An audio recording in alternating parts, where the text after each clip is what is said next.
ಪ್ರೀತಿ madam ನನ್ನ ಅದೃಷ್ಟ ಅಂತ ಹೇಳ್ಬೋದು ಅಷ್ಟೇ, ಅದಕ್ಕಿಂತ ಇನ್ನೇನು ಸರ್ ನನ್ನ ಆನ್ಸರ್ ಹೇಳ ಸರ್. ಹೇಳಿ ಮೇಡಮ್. ಅಭಿಮಾನಿಗಳಕ್ಕಿಂತ ತುಂಬಾ ಸ್ಟ್ರಾಂಗ್ ಇದೆ ಸರ್.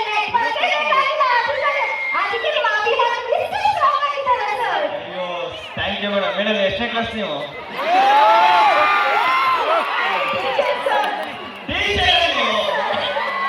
ಸಾರಿ ಮೇಡಮ್, ದಯವಿಟ್ಟು ನಾನು ಸ್ಕೂಲ್ 8ನೇ ಕ್ಲಾಸ್ 9ನೇ ಕ್ಲಾಸ್ ಸ್ಕೂಲ್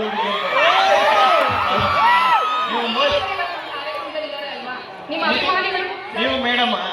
ನಾನು ಲೆಕ್ಚರರ್ ಪ್ಲಸ್ ಆಂಕರ್. ನೀವು ಲೆಕ್ಚರ ಸರ್? ಏನ್ ಸರ್ ಇದು ನಿಜ ಸರ್? ಆಂಕರ್ ಕೂಡ ಹೌದು. ನೀವೇ ಸರ್ ಮೇಡಮ್ ಸಂತೂರ್ ಮಮ್ಮಿನೇ ನೀವು? ಸರ್ ಕಾರ್ಯಕ್ರಮದಲ್ಲಿ ಇವತ್ತು ಬಂದಿದ್ದೀರಾ, ಬಹಳನೇ ಈ ಅತ್ತಿ ಬೆಲೆಯ ಕೋಟ್ಯಾಂತರ ರುಚಿಗಳು ನಿಮಗೋಸ್ಕರ ಬಹಳ ಹೊತ್ತಿನಿಂದ ಕಾಯ್ತಾ ಇತ್ತು.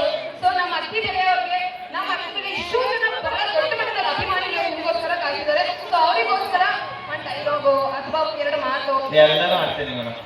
ನನಗೆ ಅದೇನೋ ಬಿಟ್ಬಿಡಿ, ಇಲ್ಲಿ ಒಂದು ಬ್ಯೂಟಿ ಪ್ಲೇ ಮಾಡಿ ನನ್ನ ಫೋಟೋಗಳು ಬಂದಿದ್ವಲ್ಲ ಇಲ್ಲಿ, ಏನದು? ಅವ್ರು ಇಂಗ್ಲಿಷ್ ಅಲ್ಲಿ ಹೇಳಿದ್ರು, ನಾನು ಕನ್ನಡದಲ್ಲಿ ಟ್ರಾನ್ಸ್ಲೇಟ್ ಮಾಡ್ಬೋದಾ? ಹೇಳಿ ಮೇಡಮ್. ಗಿಲ್ಲಿ ಸರ್ ಅವರ ಸುದೀರ್ಘ ಜರ್ನಿಯನ್ನ ನಮ್ಮ ಶಾರದಾ ಸಮೂಹ ಸಂಸ್ಥೆಗಳು ನಿಮ್ಗೆ ಪ್ರೀತಿಯಿಂದ ಸಮರ್ಪಿತವಾದ ಒಂದು ವಿಡಿಯೋ ತುಣುಕನ್ನ ಇವತ್ತು ಮುಂದೆ ಪ್ರದರ್ಶನ ಮಾಡಿದಿರಿ. ಸೊ ಆ ವಿಡಿಯೋ ಬಗ್ಗೆ ಏನ್ ಅನ್ಸೋ ಅಂತ ಕೇಳಲಿಕ್ಕೆ ಹೇಳಿದ್ರಿ. ಸೊ ಇಷ್ಟು ಜನ ಅಭಿಮಾನಿ ನನ್ನ ಸತ್ವಲ್ಲಿ ನನ್ನೇ ಅರ್ಥ ಆಗಿಲ್ಲ. ಅರ್ಥ ಆಗಿದೆ ಸರ್, ಅದಕ್ಕೆ ನಾನೇ ಬಂದಿದ್ದೀನಿ. ಸೊ ವಿಡಿಯೋದಲ್ಲಿ ನಿಮ್ಮ ಸುದೀರ್ಘ ಜರ್ನಿ, ನೀವು ಏನೇನ್ ಮಾಡಿದ್ರಿ, ಏನೆಲ್ಲ ಬಂದು ಒಂದು ಸಣ್ಣ ಹುಡುಗ ಇವತ್ತು ಅಂತಾರಾಷ್ಟ್ರೀಯ ಮಟ್ಟದಲ್ಲಿ ಬಿಗ್ ಬಾಸ್ ವಿನ್ನರ್ ಆಗುವವರೆಗೂ ಕೂಡ ಇತಿಹಾಸವನ್ನ ಸೃಷ್ಟಿ ಮಾಡಿದ್ದಾನೆ ಅಂತಾನೆ ಹೇಳ್ಬೋದು. ಸೊ ಗಿಲ್ಲಿ ಅವರ ಜರ್ನಿಯನ್ನ ನಾವು ನಮ್ಮ ಕಡೆಯಿಂದ ಪ್ರೀತಿಯಿಂದ ಒಂದು ವಿಡಿಯೋ ತುಣುಕಿನ ಮೂಲಕ ತೋರಿಸ್ಕೊಟ್ಟಿದ್ದೀವಿ.